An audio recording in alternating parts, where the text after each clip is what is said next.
Well, in a landmark ruling last Friday, the Constitutional Court ruled against the exclusion of adopted children as beneficiaries under a trust.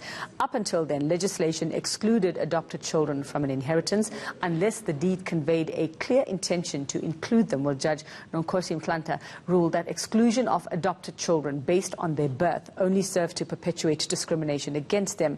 Mhlantla also stated that family life, as contemplated by the Constitution, can be provided in different ways, and that legal concepts of the family and what constitutes family life should change as social practices and traditions change. Well, let's unpack the implications of this. What does it all mean? We chat to Cliffe Dekker Hofmeyr, Executive Consultant for Trust and Estates, Johann Jacobs. Johann, a very good morning. Thanks so much for your time this morning. So quite a mouthful that, but a very fascinating case that this emanated from. Explain what this ruling actually means now and who it's important for. Yes, good morning.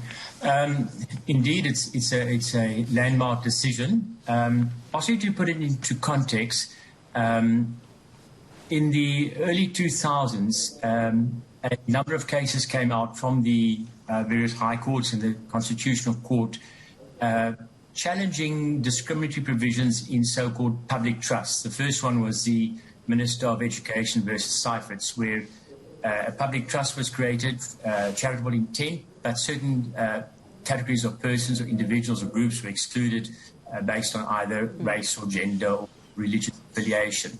And the courts came out unequivocally stating that our law is imbued with the Constitution and the Bill of Rights, and where a trust in the public domain discriminates against groups, that is to be excised and treated as pro non-scripta, in other words, as if it didn't exist.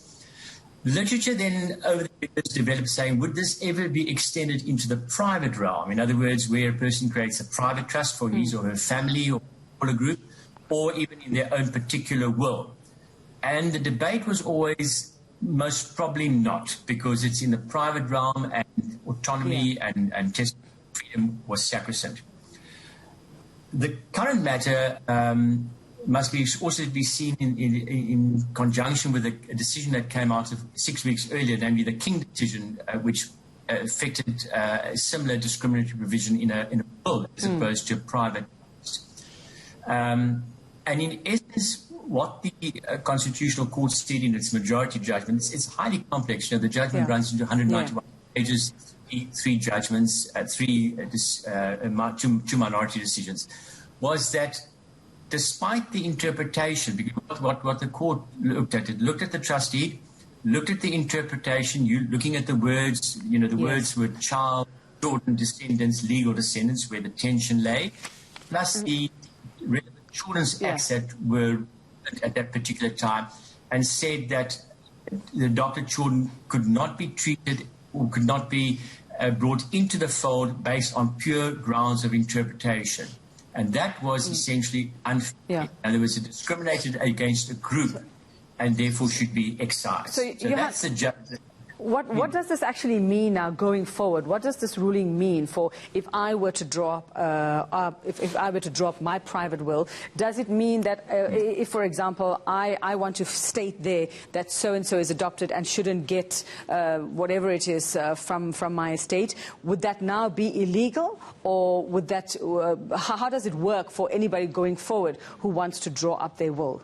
Can you do it? Can you not do it? What conditions would they have to be? Or as nasty as that may, I mean, I can't imagine anybody who would want to do that, but just for advice going forward, Yeah, some of those people use a will as a last opportunity to have the last word or to be vicious. But yes, so look, if you think about a will, in essence, it's about differentiating. You include your family, you exclude strangers. You include a favorite niece and you exclude a recalcitrant nephew. But what the court judgment implies that you cannot exclude somebody based on group characteristics, immutable characteristics. So you can say exclude somebody because you don't like them or because they didn't visit you or because they're wealthy enough, but you can't based on a characteristic that's immutable, for instance, being adopted or being born out of wedlock or belonging to a certain religious group, because that would be an anathema to the Constitution. So yes, in drafting wills, testators and their drafters will have to take heed of this. But I think it's more a constitutional victory. I think in practice, in private law, people do not tend to discriminate on characteristics. They discriminate on idiosyncratic characteristics. You know, they like somebody, they don't like somebody, and that you still are allowed to do. All right, so not based on the circumstances of someone's birth or how they came to be in the family. Thanks very much. Unfortunately, that's all we have time for. Johann, Executive Consultant for Trusts and Estates at Cliffe, Dekker, Hofmeyr.